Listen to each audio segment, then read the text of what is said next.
Paichka Siem Siaya. As co-Salish matriarch and elder, along with my relatives earlier, I wish to warmly welcome each and every one of you to our ancestral, unceded and occupied territories of my relatives, the Musqueam, the Squamish, and the Tsleil-Waututh. So, as I mentioned, I really want to share sort of some of the work that's gone on across the country. Not all of it has been mine, obviously. I've worked on various teams over the course of my career. But in preparing this talk, I was thinking back, and on July 1st this year, I will have been a psychiatrist for 20 years. Hi, Chihuahua. So I was about 12 when I went to medical school. I was, a brilliant young little girl. No, just kidding. Very average, actually, person, and that's part of my story when I share it with youth, too. I think really in order to achieve something, you need to be able to see it for yourself. And so I want to take a moment just to acknowledge the first Indigenous psychiatrist in this country. His name was Dr. Claire Brandt, and unfortunately he left us in 1995.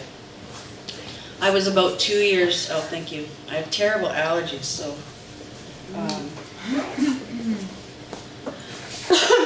Sorry. Claire was a Mohawk from Tyendinaga, Mohawk territory. In the Bay of Quinte region in Ontario, sort of near Kingston, Ontario. And he practiced in a variety of settings, in private practice, some hospital-based work, and did a lot of work in the area of First Nations youth suicide. And unfortunately, he left us far too early at the age of 53. And I think I was in the second year of my residency training at the time. And I really felt his loss keenly because I didn't really have a mentor or a role model to kind of show me how to go about the business of working in Indigenous mental health. But somehow I found my way. And we now have about, I think, we're not quite sure because we're terrible at keeping track of numbers, but we have about 8 or 10 Indigenous psychiatrists across the country. And many more people who are training now in psychiatry. I think probably a dozen or so across the country. And I'll show you a few of those people later. But I just wanted to take that time and acknowledge Claire.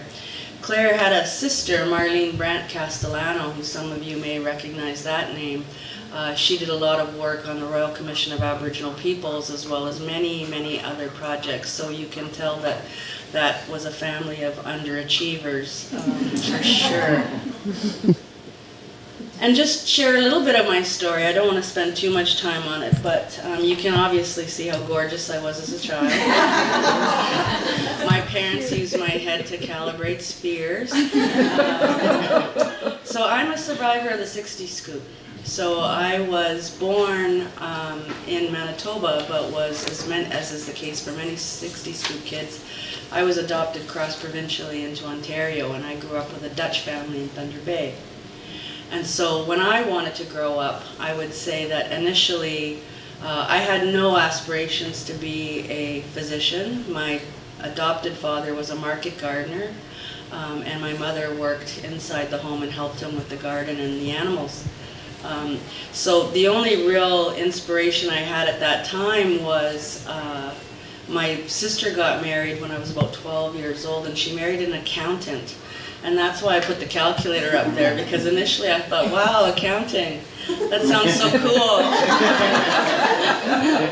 I don't even know if I knew what accounting was, but as I went through my journey, I went to university, and why I went into medicine partly was I was doing a work term in a laboratory, and I asked my colleague what she was doing, and she was filling out an application for med school.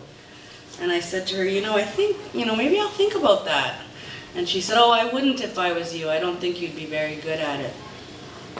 And then later on, a couple weeks later, there was this doctor taking medical students on a tour through our lab, and he had this terrible habit of flicking all the buttons on the machinery, and the machines would take 2 hours to set up properly. So I went up to him one time and I said, Dr. So-and-so, do you mind, I don't mind, we don't mind you having the students down here in the lab, but could you please not touch the buttons, because it kind of messes things up for us. And he pulled himself up to, to me, what seemed like 7 feet tall, and he said to me, he says, "You can't speak to me that way." He said, "I'm physician." And so I looked at him and I was thinking, if you could be a physician, I think maybe I could be a physician. And so that started my journey of applying and getting into medical school. And it's not a very inspirational story for our young people that I went into medicine out of spite and revenge. I really should go back and talk to that fellow and thank him for setting me on this journey. And so what I want to do in the next section is just take you through some of the major historical events, I think, that have impacted quite strongly on mental health. And some of you, I know, are quite familiar with this, and I'm not going to spend necessarily a lot of time, but these were kind of seminal moments over the last 20 years that have had an impact. So the Royal Commission on Aboriginal Peoples was established in 1991, precipitated by historical events now, such as the Oka Crisis and the Meech Lake Accord. The final report was over 4,000 pages long in several volumes, and there were different supplementary reports. The one most significant for Indigenous mental health was the Choosing Life report, which was on youth suicide, and I'll show it to you in a minute. Another recommendation that came out of the RCAP was that 10,000 Indigenous health professionals be trained in the next 2 years. So that would have taken us up to 2006, and I can tell you, even though we have many Indigenous health professionals, we have come nowhere close to meeting that goal. And to this day, the majority of healthcare that's provided to First Nations and Indigenous people is by non-Indigenous people. And I don't want to devalue that contribution. I think we're very grateful for the people who choose to work with our communities, see them as good allies, and we would like to train more people to work in our communities as well. So on the left-hand side, it got cut off a little bit.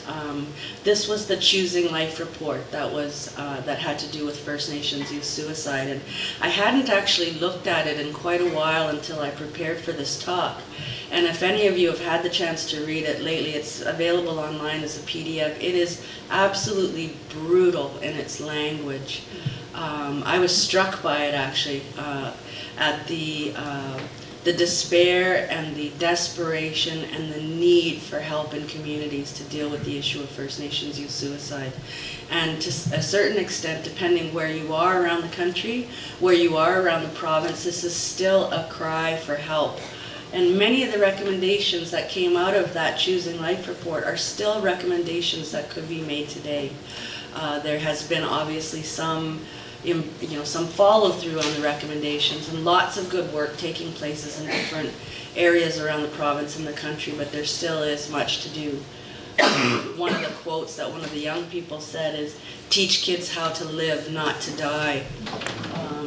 And then another one was, "There is a blunt and shocking message to Canada in so many suicides. A significant number of Aboriginal people in this country believe they have more reasons to die than to live."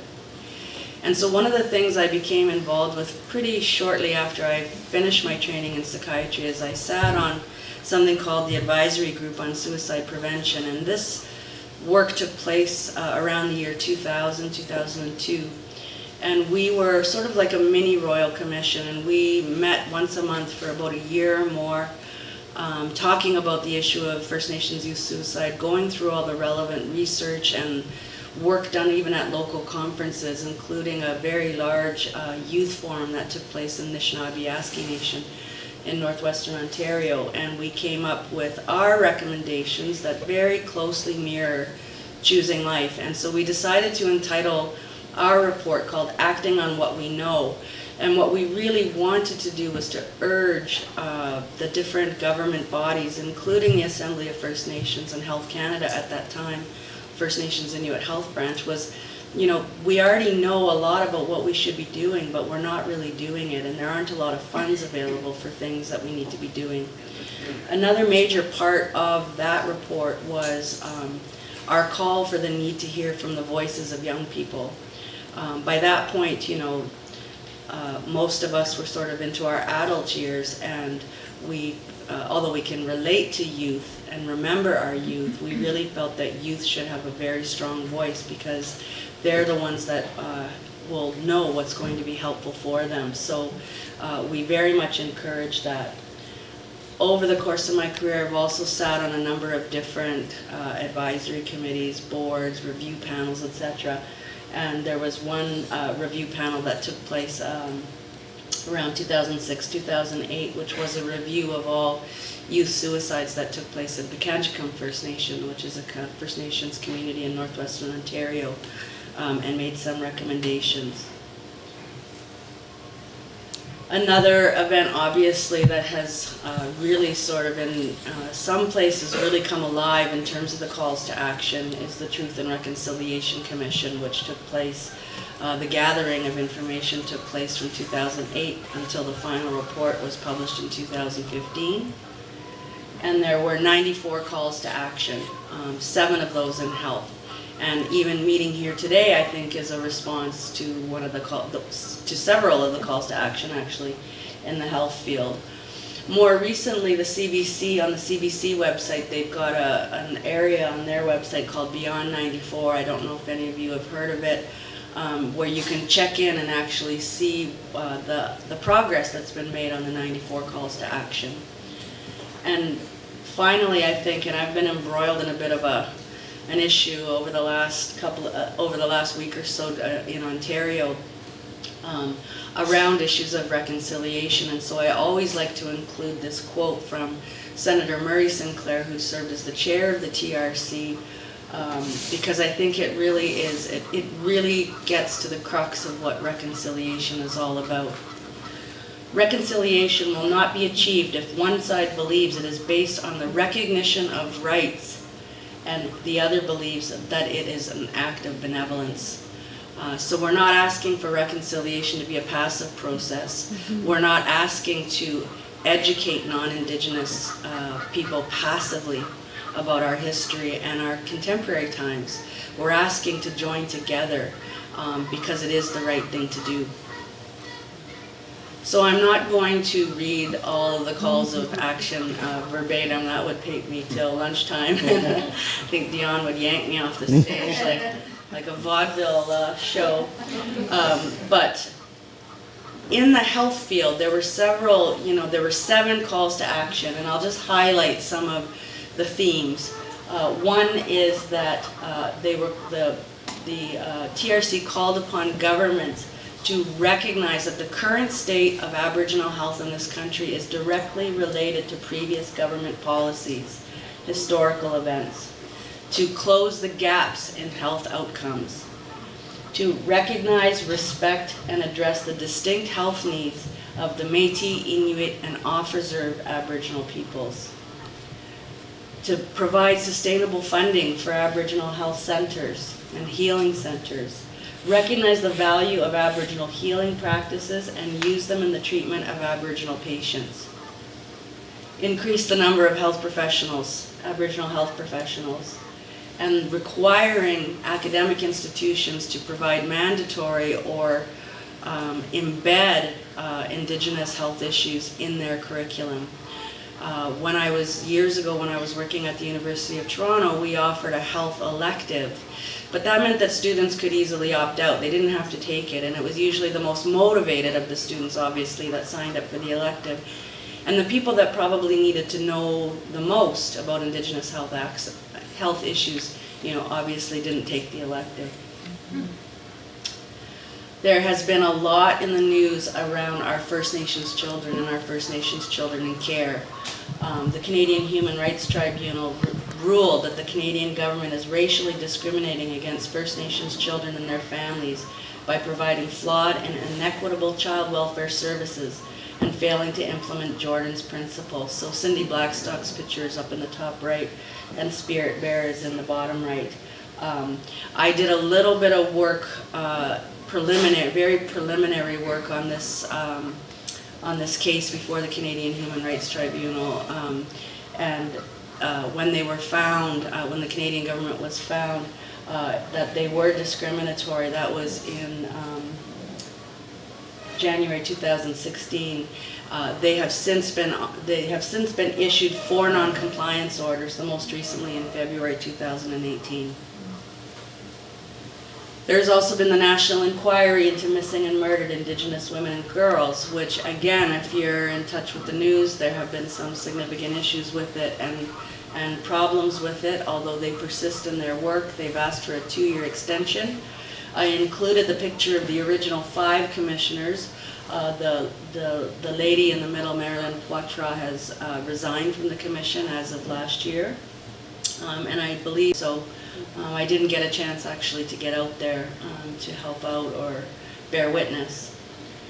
Out of the missing and murdered Indigenous women, there have been other community, that have come out of communities to try to raise awareness and bring the issue to people's consciousness. So there's the Walking with Our Sisters event, which has traveled across the country with, I don't know if any of you in the room have had a chance to go, but it's incredibly moving. These are mostly beaded vamps, moccasin vamps, the tops, set out in an arrangement that represent the thousands and more missing and murdered Indigenous women and girls. Oops, I don't know what I touched.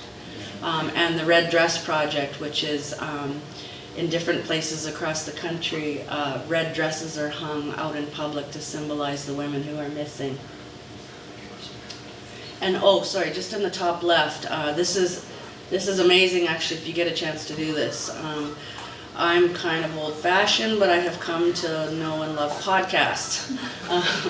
So Connie Williams, who's an Indigenous journalist with the CBC, has done a podcast series called Missing and Murdered. And she's an incredible person. I've never had the opportunity to meet her in person, but I would love to. And she has focused on missing and murdered Indigenous women. And the first season was called Who Killed Alberta Williams? The second season just came out a couple of months ago called Finding Cleo. And if you haven't had the chance to listen to this podcast series, I strongly encourage you to do so. It's amazing. It's like the story, each season is quite compelling, but she provides a great deal of historical context that can be very informative. So now I'm going to switch to just telling you a little bit about what we know about Indigenous people's mental health status. And I won't focus too long because I think if those of us who work in the field, know that there are distinct gaps between Indigenous people and the general Canadian population. And one area that always gets a lot of attention, as I mentioned earlier, is First Nations youth suicide. And so this is just a table that really hasn't changed too much actually over the last number of years that shows significantly higher rates specifically for First Nations youth between the ages of 15 to 25 years. In some places 5 to 7 times the national average. The general Canadian suicide rate has remained relatively stable over the past couple of decades at about 13 per 100,000 per year. But our rates are very much higher for First Nations, men and women, and as I mentioned, youth especially. However, when you look at national averages, it's not that helpful necessarily because it doesn't capture the great variation across different regions and across different communities.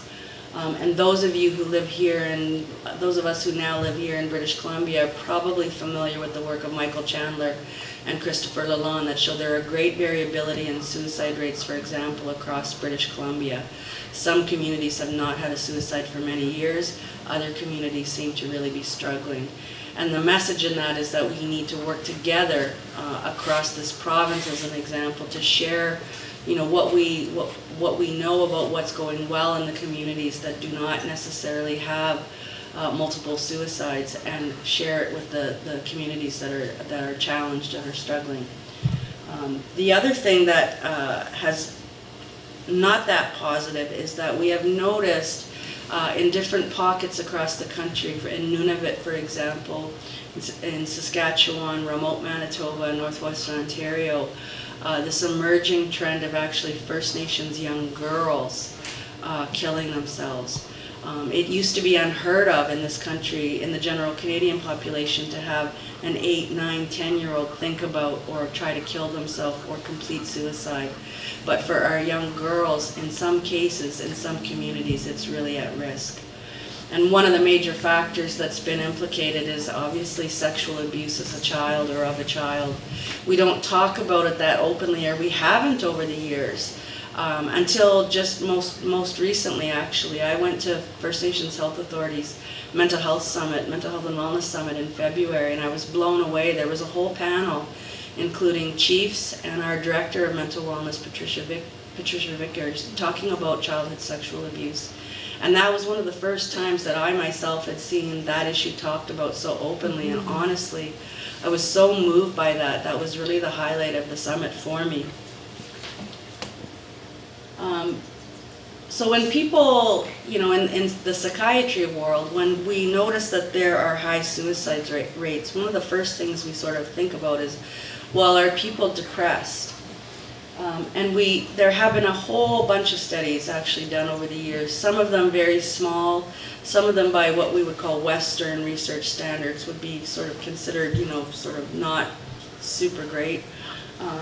But we do know that rates of depression do tend to be higher in First Nations people, and also people who live off reserve compared to people who live on reserve. And in this graph, which it may be difficult for you to see, people who regularly participated in traditional or cultural activities, traditional healing practices, showed lower rates of depression than the people who did not. So there is obviously a message there for us. And the other thing I'll reflect personally on is one thing that I found when I first finished my training at McMaster University. I went to work in the Six Nations of the Grand River Territory for 8 years in a community mental health clinic that was set up at the same time, and we developed the service over a number of years. And I always used to say that I only learned half of what I needed to know to work at Six Nations in my psychiatry training. The other half I learned from the community. So it always makes me a little sort of uneasy to present data on depression, for example, because depression, I think, to us as First Nations people means something a little bit different than what the DSM-5 would say it is. For example, if I saw someone on the reserve who was really depressed, I would venture to say it would be pretty safe to assume they hadn't been depressed for only the last 14 days, right? And that their history of losses, deaths in the family, accidents, trauma, were so much more intense than, for example, some people that I may have seen in a different outpatient clinic. We do talk a little bit about Indigenous children and anxiety. Again, not really well studied, but there have been some reports done. I think the point really is that, talking about mental health and wellness at an early age, helping young children developing coping skills, helping families and communities to deal with mental health and wellness issues, work toward mental health, mental wellness, is an approach that can be helpful. Through the National Collaborating Center on Aboriginal Health, there have been 2 reports, one on depression, one on anxiety.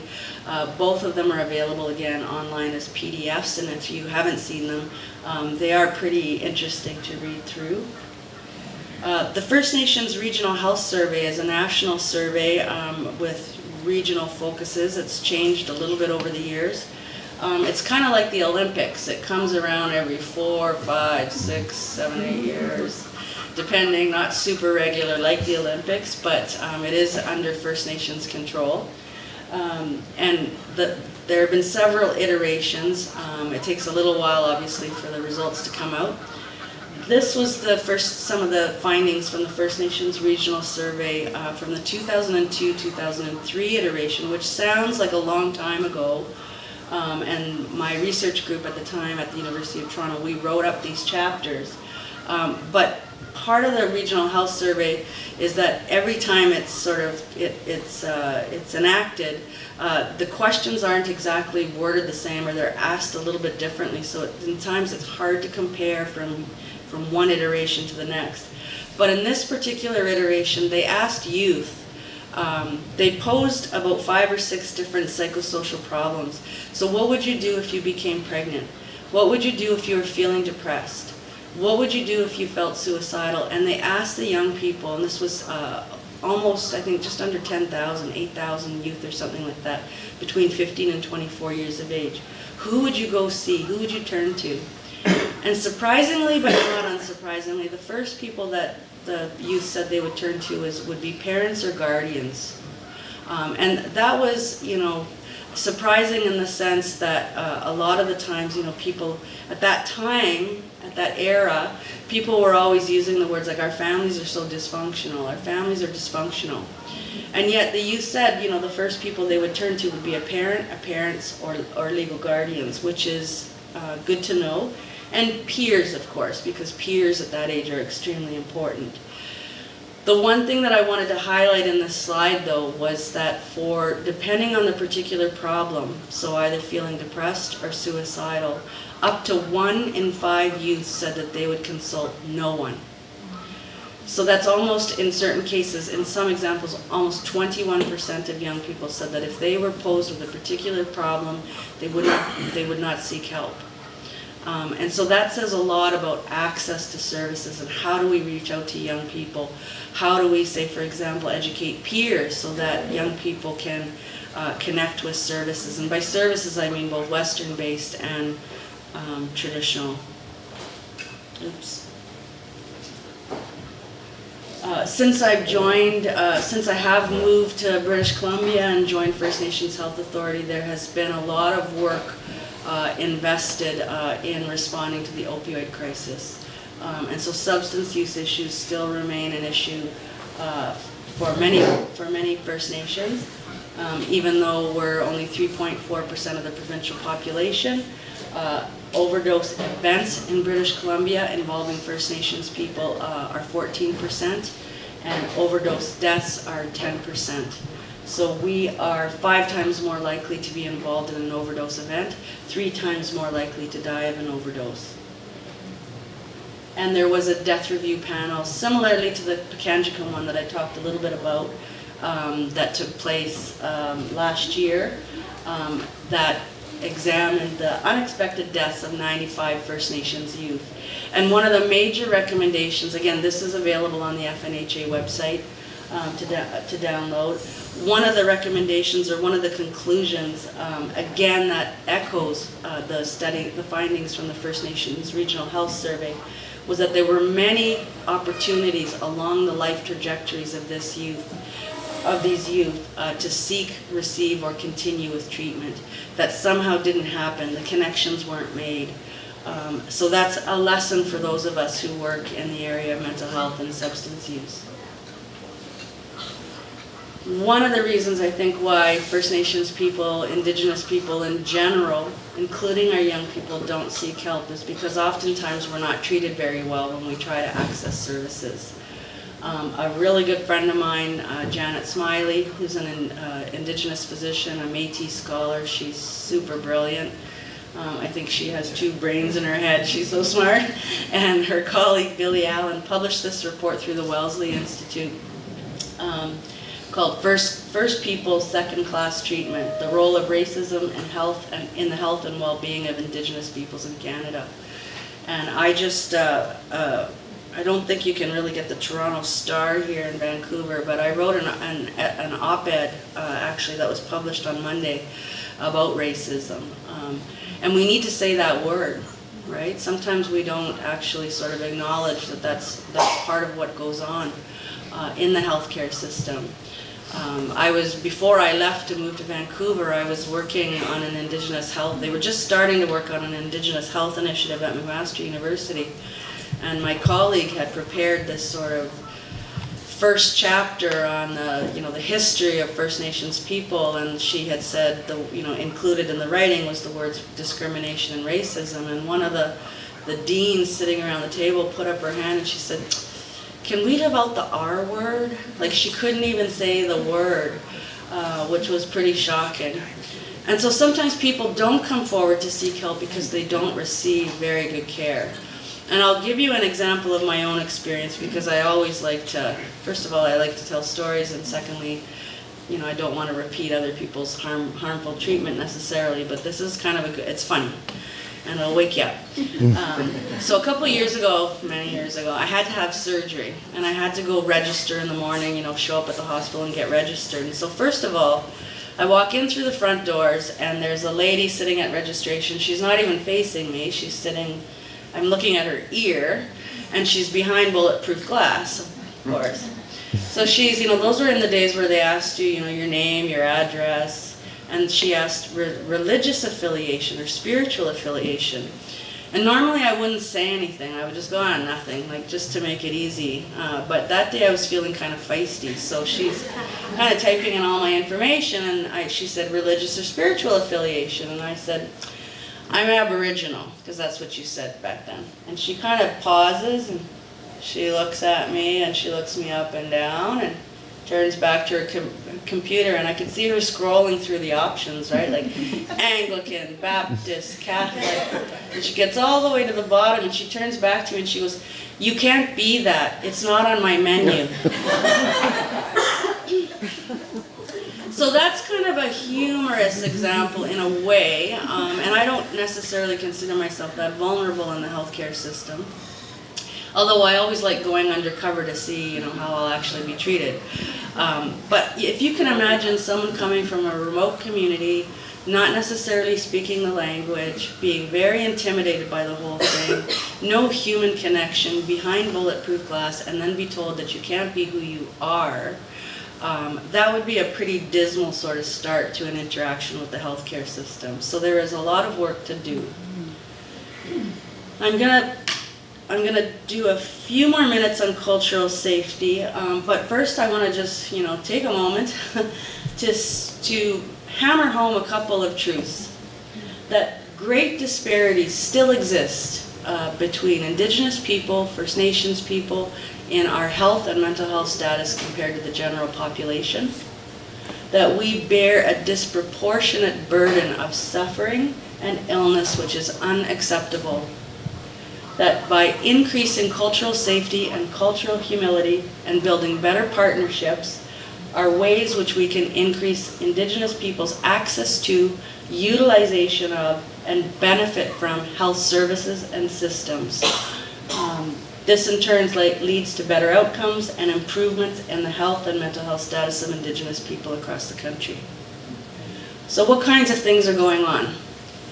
Well, cultural safety actually has been talked about for a long time now, I think well over about 20 years actually, and it arose in New Zealand in the nursing profession, and at that time they recognized the overall poor health status of the Maori people. So it was a response, again, it was a call to action for a significant change in health service delivery.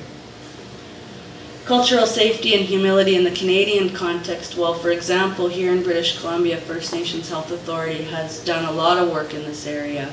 And I won't necessarily read through the whole definitions of how FNHA envisions cultural safety and cultural humility, but to say that cultural safety is really, it's an outcome that recognizes and tries to redress the power imbalances inherent in the healthcare system.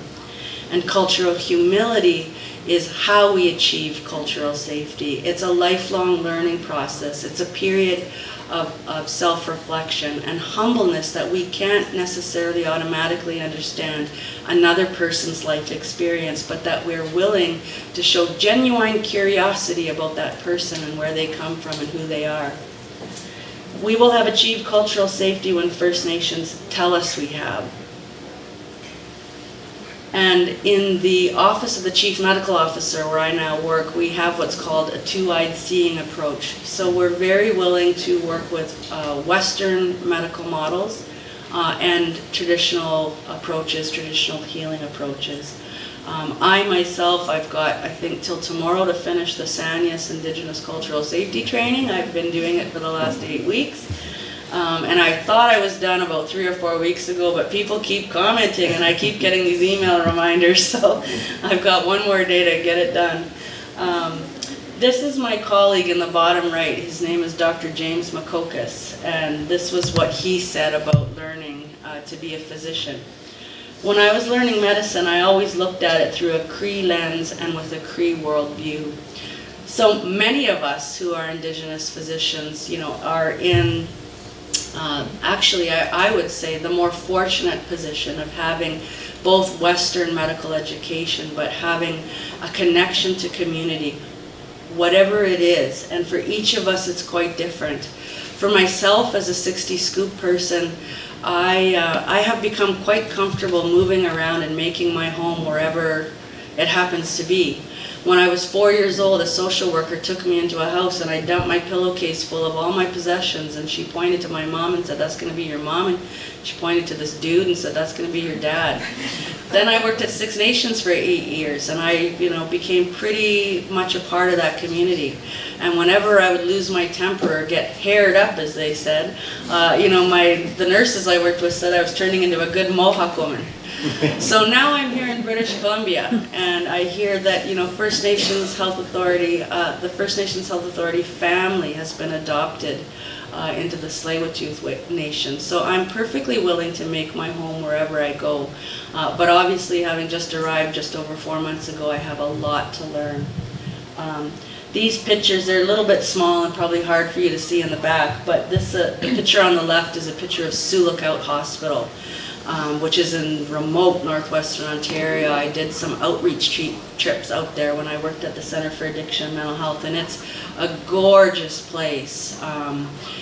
Sioux Lookout is really kind of in the middle of nowhere, and but they have put so much thought and collaboration with the First Nations communities in the Sioux Lookout zone that this hospital really is a work of art.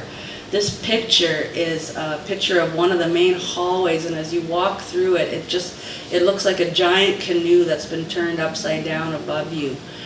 And I was so bowled over by this hospital when I was working up there for a week. I was like, oh man, it's such a beautiful place to go work in. And then I realized it was Sioux Lookout Zone, and it was pretty remote, and I've, you know, pretty much lived in urban centers. I'm a downtown person, so it would have been kind of hard for me to do that. But it really was an example of the health system and the communities really collaborating to build a place that's safe and receptive for your patients. I'll tell you one quick story about Sioux Lookout Zone and how remote it actually was. I think there were a couple traffic lights, but there really wasn't a police department except for the RCMP. And the patients would be flown down from these remote communities, and we would see them in these offices in Sioux Lookout Zone. And this woman was flown down to see me, and she was quite psychotic, and she was nonverbal essentially. And so I had to certify her, which means put her on a Form 1 and admit her to hospital for her own safety. And to transport her to from our office to the hospital, and then to fly her to Kenora to where the inpatient unit was. So I put her on the form, and she was very pleasant actually. She was a sweet young woman, and I called the RCMP to transport her. And so I'm like, you know, I'm Dr. Wieman, I've got this patient and she needs to go to the hospital. And they go, well, you're just gonna have to hold on, little lady. She goes, a wolf got hit by a truck, and it's injured, and it's, you know, threatening to harm people. So we're gonna have to take care of the wolf first. So you just sit tight. So that was my experience working in the remote north. A little humbling. And who knew, you know? Another area where cultural safety isn't always necessarily talked about so much, but is more, it's coming out of the TRC calls to action, is increasing cultural safety for our Indigenous students and trainees in the various health professions. So different universities across the country have had Indigenous support programs. Here at UBC, we have James Andrew, who has worked, and others who have worked with Indigenous students in order to try to recruit more, support the ones we have, help them to graduate, and ensure that they're supported early on in their career. There have been other initiatives that I won't go into a lot of detail, but that inform our work in mental health. So the First Nations Mental Wellness Continuum Framework, which is a national framework that was developed through collaboration by a number of organizations, including Assembly of First Nations, Health Canada, etc., the Native Mental Health Association. One of my colleagues, who's a psychologist, Dr. Brenda Restool, has been very involved in this work. and this is their framework. Everybody needs, when you do a PowerPoint presentation, everybody needs one slide that's very hard to read and small. Those of you who are way back in the room have probably given up a long time ago anyway, but this one is really special in terms of the Hall of Fame of bad PowerPoint slides. But it's an excellent framework if you get a chance to check it out. And very similarly, other models, across the country. Now, because I work for FNHA, this is FNHA's envisioning through the communities the First Nations perspective on health and wellness. And of course, in the center of the circle is us individuals as human beings, being responsible for our own health, emotional, mental, physical, spiritual wellness. There's different dimensions. We have different values we have various values that are important to us, such as wisdom, respect, responsibility, and relationships. Our health and wellness takes place in various locations on the land, within our families, in our communities, and our nations. And there are many. The outside circle is represents all the determinants that affect upon our mental health, environmental things, social determinants, cultural determinants. And then the outside of the circle represents all of us together as families, communities, and nations, from little to small, able-bodied to not. And so we use this perspective to inform our work. Much more focused these days on mental wellness, much more focused on strength-based as opposed to deficit-based and stigmatizing. And services have developed over the years that are reflective of this whole notion. And so the way even in which mental health clinics appear these days are much different. When I worked at Six Nations of the Grand River, our interview room essentially was a living room where people could sit and be comfortable and talk. We also had different ways of providing access. So one way was in Ontario, because I was a specialist, one couldn't refer. You usually couldn't see a psychiatrist without a family doctor's referral. And we cut out that barrier. So we said anybody can self-refer and come to see us. And so I would meet the nurse would meet the patient the first time. The nurse would call if they had a family doctor and say, we have your patient here and they're seeking psychiatric services. Do you object? I've never had a family doctor turn down the offer for a psychiatrist to get involved and help them out in terms of their patient who may be struggling. The other thing we did was we made ourselves very mobile. So, if someone failed to show up for an appointment, the nurse and I would just get in one of our trucks and drive to that person's house and find them. But really making ourselves available. And the other thing we did in the community was we made ourselves seem like human beings, and that sounds like kind of an obvious thing, but it isn't really.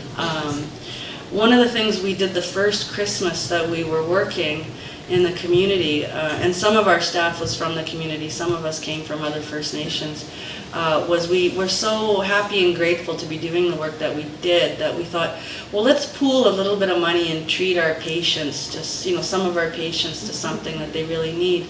So there was this fellow with schizophrenia, and he was a movie buff. So we bought him a couple passes, to go take a friend to go see some movies. And then there was this lady, she was now probably maybe my age now actually.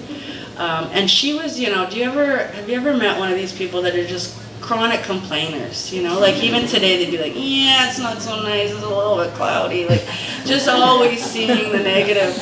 And so I don't know, I did the best, for her that Western medicine had to offer. And finally, just before Christmas, I threw my hands up and I said, Shirley, I said, what would make you happy? And she goes, what would make me happy, Dr. Wieman, is if someone would paint my living room. It needs a new paint job. I'm like, all right.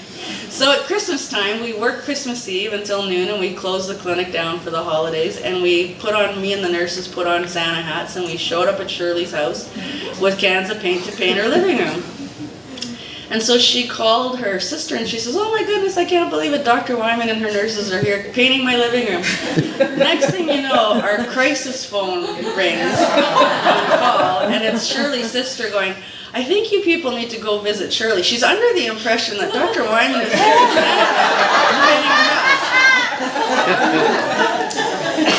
so that's the part about being a human as well. And I always say, being a physician is what I do. It's not who I am as a person. And there are other ways to deliver mental health services too, right? Very mobile, on the street, here in Vancouver, especially now with the opioid crisis that is connected to mental health and wellness, really speaks to the suffering of our people and the disconnection that they feel from their identity and their communities. But there are also a lot of community-based initiatives that have grown over the last number of years, from youth suicide prevention rallies, concepts, the hashtag We Matter campaign, all sorts of different initiatives, including traditional healing. This is a really good resource for people who work with youth. It's called the Healthy Aboriginal Network, and they publish all kinds of graphic novels, comics on various topics. Years ago, I worked on the first issue of a suicide prevention comic called Darkness Falls, and I believe that they've done a couple of reiterations of that. But in the story that we initially worked on, a young person is feeling suicidal. They tell a friend, and the two friends decide to separate and not really do anything about it. And so it provokes discussion amongst youth as sort of how would you handle that differently. The youth in the comic didn't end up completing suicide, but it was just a scenario that we felt was a good one to discuss. And land-based programs, right? We're hearing a lot more about that. And traditional healing. This is a quote from the FNHA website. Cultural knowledge and traditional health practices and medicines will be respected as integral to the well-being of First Nations. And I've put some of my own nation's medicines in these slides because I use some of those ways myself to keep myself strong. And I've been fortunate over the course of my career to sometimes work in places where we as the staff also received teachings and healing in order to keep ourselves strong and well to do the work we need to do.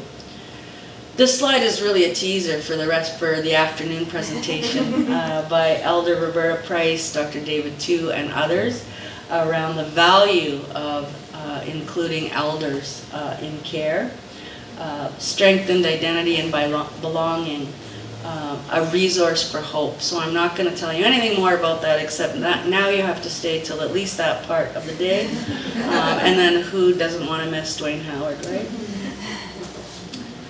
And for me, it's also been about supporting the next generations. In my case, the medical students who are undergoing training, but also inspiring young people around the country. I never like to refer to myself as a role model. I think that's way too much pressure. But I do use the word example. And I tell our youth over and over again that you can't, your imagination, your vision is limited only by the extent of your imagination. So if you can't see yourself doing something, then it's not sort of on your radar of something that you can do. I've done some, what they used to call role model programming with grade 5 to grade 8 First Nations communities in Ontario. And when I first met the little kids, they'd be like, oh my God, I didn't even know our people could be doctors, right? And then the next thing they proceed to ask, the first question is, how much do I make? And the second question, which I love, is what's the grossest thing you've ever seen in medicine? I'll tell you that story at the end. But these are just pictures of some of our Indigenous medical students across the country and also some young people. In the bottom right corner are these young folks that I just met on Tuesday. I was in Winnipeg. Speaking there, and they run something called the Aboriginal Youth Organization, and it is an entirely volunteer youth-run organization in the north end of Winnipeg, almost like on an AA model where they contribute kind of what they can, and they provide harm reduction services to one another. They were the most astounding group of young people that I've met in a long time, so we took this great picture a couple days ago. And the gal who's on my right-hand side in the picture, she was so sweet. This doesn't happen to me this often, so I gotta brag a little bit. So I meet her, and she goes, "Oh my God, I've read all about you," because these kids are so connected, right, on online and social media. She looks at me, she's shaking her head, she goes, "I'm so fangirling over you right now." And I didn't know what to do, right? Like, I just gave her a hug, and I'm like, "You're awesome," right? But it was kind of embarrassing. I'm not usually good to that. No one's ever said that to me, and that will likely be the first and last time that will ever happen. In the bottom left corner here is a young psychiatrist who just graduated last July. So he's starting out like I was 20 years ago, Dr. Nolan Hopwell, and he's located in Alberta now. And in the middle picture, some of you may recognize Darcy Good, who is from BC. I can't remember the name of his First Nation off the top of my head, but he will be starting his psychiatry training on July 1st. So he needs a lot of support and love, and he'll get there, and he's going to be amazing. And Randy George is in the back with me, her goal is to start psychiatry training a year from now. So there's a lot of amazing folks across the country. The last couple slides I'll leave you with, because I've got 2 minutes left, is just work in general. It doesn't have to be clinical work around strengthening our sense of identity, right? Because that's ultimately linked to our health and mental health wellness. So there are a number of initiatives around the country, including small ones even at the community level. And it is, like I said, it's all about disconnection. Whereas suffering, emotional distress, despair is about disconnection. Our healing and wellness is all about reconnecting and connection. 20 years ago, I was asked, or it might have been maybe 19 years ago, I was asked to give the first inaugural Claire Grant Memorial Lecture. He's the psychiatrist that I shared with you at the very beginning who died. And I used this quote, and I use it again today because, and it has so much more meaning for me now, about how our health and healing is intimately related to going back to our ways of healing, spirituality, and our ceremonies. That being the case, they came back, these people, and when they were once more at home, they saw that what Nanabish had said was indeed true. It might seem that it was for nothing that they had wandered so far abroad, but it is said that not until they returned to it did they cherish their own land. And this is a quick picture of my feet and my footprints that I took just over a year ago. I was camper vanning around Tasmania with my partner, and believe you me, once you get to know me better, camper vanning is something, like, I really put myself out there. I don't like to camp. I'm an urban Indigenous person. But I stuck my feet in the ocean, and then I had this weird idea. I'm not usually prone to these fits of fancy, but I ran along the beach, and then I ran back and I took a picture of my footprints, and I had this thought. I thought, I wonder, and I put it on Facebook actually. I said, I wonder where I'm gonna end up. And I had no idea a year ago, working at CAMH in Toronto, that now I would be talking in front of you, working for First Nations Health Authority in Vancouver. I've moved my whole family, my whole life here. And it's because I believe so strongly in what FNHA is doing and what's happening here in the province of British Columbia. So I'm very happy to make my home here now. Not too thrilled. I love the cherry blossoms. I'm not too thrilled with the pollen situation. I'm like someone, it's like the old-fashioned, I have no immunity to the pollens flying around right now. I'm just struggling. And I'll leave you with this one last slide and this quote from Cindy Blackstock. Don't turn away. We really do need all your help and support as we move forward to build not only a more just world for First Nations kids, but to build a better future for Canada in the process. And this picture, I'll tell you one last story. So this was the role model work that I did with grade 5 to grade 8. This was a number of years ago. And we would go spend 7 to 10 days in a community and often go back and make shorter return visits for a period of time. And I tell you, nothing speaks more to young people than the gift of your time, that they are worth your time. And I really believe strongly in this work because sometimes you get kids pulled out to these, you know, Indigenous career fairs, but it's always the best of the best kids that get to go to them. And it's just a 1 or 2 hour experience, or if they're lucky a whole day, and then they go back into their circumstances. Where we went and immersed ourselves in these communities, and we had a really good time. And we used a couple of Olympic athletes on our team. And so the athlete at the top of the screen is a fellow named Desi Williams, and some of you may remember him. He came 5th at the 100 meters at the Olympics, the same race that Ben Johnson won under the help of steroids. And as it turns out, everyone who finished 1, 2, 3, and 4 ultimately got caught for doping. So Desi is actually your Olympic champion. He should be your Olympic champion. But he was so funny. We would go to these communities and we would really wander around and meet people. And the kids always wanted to race him, of course, right? So they'd line the whole school up and he'd be in the starting block. But the principal always had trained the kids to go on your mark, and then they would take off. They wouldn't wait till the get, set, go. So he would be left in their trail. And he was terrific. And then the other thing, I remember we were wandering around when we got to one community on a Sunday afternoon, and there were 2 moose hung from the garage, and they had just been killed and they were being skinned and bled out. And there was a little kid that was in the program there. It was his family. And so, you know, Desi was like, oh my God, like that moose is so big. And there's 2 of them. And this kid goes, well, the plural is meese. And so the next day in front of this whole assembly, and we had this really slick sort of presentation with headsets and matching sweatsuits and the whole bit, and he goes, it's so great to be here in this community. And he goes, and yesterday we got to see a couple of meese get skinned. And his kids were just like, oh my God, like, you know nothing. And anyway, so years later I was at a lunch, and there was this really quiet, it was First Nations adolescents, and there was this one guy that was super quiet. And he came, and I made them all go around the table and introduce themselves. And as we got to him, he said his name was Desi. And I was like, oh, that's so cool. I said, I used to work with this guy named Desi. And after the lunch was over, he came up to me and he said, you know, my mom named me after Desi Williams because she really admired him. She saw him run in the Olympics. So after the event was over, I called Desi and I said, there's some kid in northern Saskatchewan who's named after you. So that's it for me, and I want to leave you with just one last thing. All the laughter today, that's healing too. That's medicine too. It's an honor and a privilege for me to do what I do, to hear people's stories and to bear witness, and to offer them some options for help.